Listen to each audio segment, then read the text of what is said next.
What is up, Flick fans, and welcome back to my channel. Today, we're talking about the brand new John Travolta movie called The Fanatic. I need you guys in the comments section down below. Have you heard of this movie? Don't worry. If you haven't, I'm going to give you a nice explanation and tell you whether or not you should watch it, and here we go. So, The Fanatic, starring John Travolta, a rabid film fan, stalks his favorite action hero and destroys the star's life. And I know what you're thinking. This review is it's too easy. Because the movie, it looks bad. John Travolta, straight to VOD, direct-TV movie, right? And you look at a film like Gotti last year that came out and just, blew my mind with how bad it was. You expect kind of the same thing out of The Fanatic. And once again, it's just too easy for me to sit here and tell you that this is one of the worst movies I have seen all year. But what else am I supposed to say about this movie? It is so bad. And there are times when you're watching, you're sitting back laughing, going, okay, it might be on that level to where it is so bad that it's kind of enjoyable, like, or at least in the same vein as a film like The Room. But then you look at the talent on screen in John Travolta and what he used to be compared to now. And even in a film like Carrie, 1976, I believe, I was watching that film yesterday with a young, up-and-coming John Travolta. You look at a film like Pulp Fiction, the guy used to be a massive star, and for good reason, because he had talent. And I'm not saying he doesn't have talent anymore. I saw flashes in the FX O.J. Simpson show. I know the guy still has it somewhere. But not here, folks. Not here. Let me tell you, this performance, and the movie itself is bad. We'll get into why here in just a second, but this performance is one of the most cringeworthy, awkward, over-the-top, overly dramatic performances. And maybe I'm being overly dramatic about this review, but the guy is just ridiculous in this role. And here's what I'll say about it.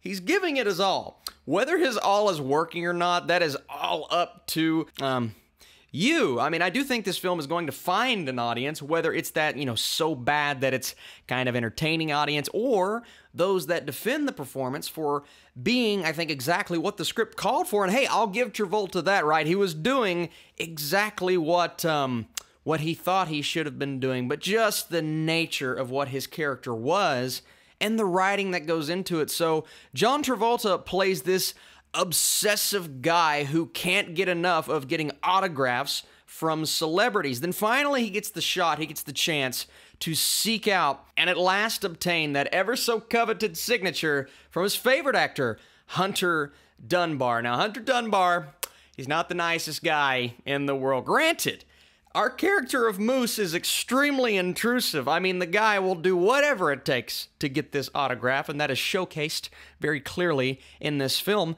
But it felt like every single side character in this movie is either extremely nice to Moose or evil. Straight up evil, a jerk, an a-hole, whatever you want to call them. There was no middle ground with any character in this film. Even when Moose snaps towards the really nice characters, they're still really nice, and they refer to him as Moosey because we love our Moosey, right? We hear it in the voiceover. He's still treated with this lack of respect the first time they run into him, and I'm just like, why? Why is everyone portrayed over the top, whether it's on the nice level or the evil level?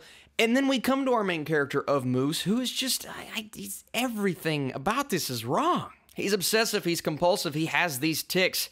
I understand the thought process behind making his character this, right? But it feels so over the top, and a lot of this has to do with Travolta's performance.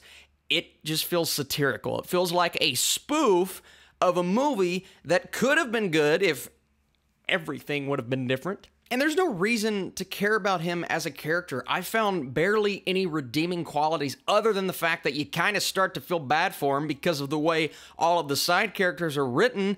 But that's not a testament to the character. That's just a testament to how bad the rest of the writing was, right? You feel nothing for this character. One, because you're just kind of thrown into the situation. And it took me 45 minutes to figure out, all right, what's the point of this film? And then when you finally get to, I guess, what the point was supposed to be, and you get to the climax of the movie, you feel absolutely nothing because it's the most anticlimactic climax I have seen all year. The writing was just the worst, and there are so many plot points and story points that start out and go nowhere. And this cop who knows Moose and should be aware of the way that he acts and his obsessive nature goes up to him and literally says, "Yeah, man, you stood up for yourself. You strangled that guy. I see no psychotic tendencies in your character whatsoever." And that's another thing about the side characters. These one-liners, man. Hunter's wife is dropping off her son at one point, and she literally has this giant argument with him, can't stand the fact that he is in her sight, and then finally goes, "But you're a good actor," and drives off. I'm like...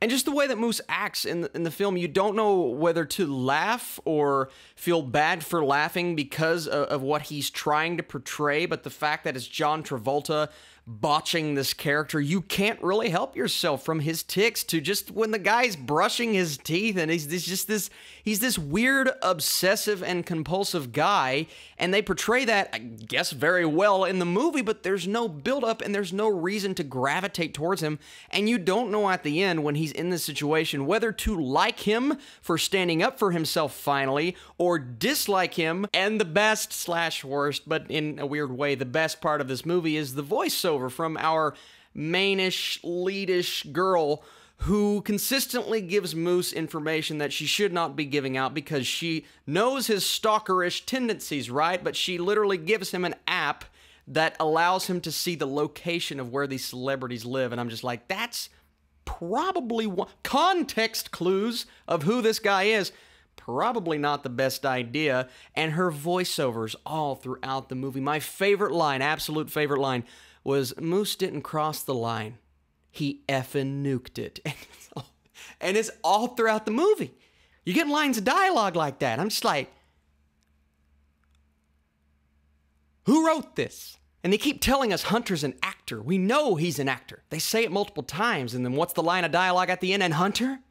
Well, he's an actor. Thank you. All right, I'll give the movie a bit of kudos. There's this maid, right? Her character's name is Dora, not the Explorer, but something happens to her in the middle of this movie, and they just forget about it. Everyone forgets about the fact that that happened to that character, and I'm like, yeah, one of the biggest negatives of the entire film, but we get to the end of the movie, and they do acknowledge what happened to her, so I'm like, good on you, the Fanatic. And here's what this movie is without spoiling this third act, because I know, God knows, you all want me to keep that sacred and not reveal anything to you guys. But it's just John Travolta walking around the entire time wanting to get this autograph. And then he gets the chance to get this autograph, but the guy, along with literally everyone else in the movie, is either really nice or really mean. Well, he's really mean, right? But Moose, he won't take no for an answer, so he keeps going back. And then they clash. But the clash is literally nothing. I mean, one of the most ridiculous climactic scenes I have seen, not all year, but in the last few years. It is so just empty, void of any kind of entertainment. And this movie as a whole, I'm going to quit rambling because I really don't want to spend more time on it.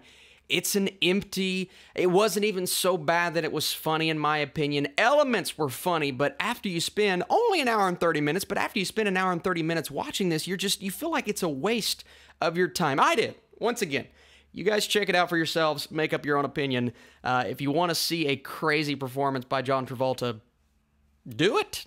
But I can't recommend this film to anyone. I mean, The Fanatic was just a complete failure of a movie. And it is easily one of the worst movies I've seen all year. I'm going to give The Fanatic a very generous 10%. And I'm giving it a 10% just because there were entertaining elements from John Travolta's performance. But that's it. So let me know for sure, what do you guys think of The Fanatic? Is this a movie that you're going to be checking out? And was I too harsh? Let me know that in the comments as well. Thank you so much for watching this video. More things to come. We have some Netflix reviews and very special videos such as my top TV shows of all time. And we're counting down some of my favorite Stephen King movies. Thank you guys for watching, supporting my Patreon, liking this video. And we'll see you very soon.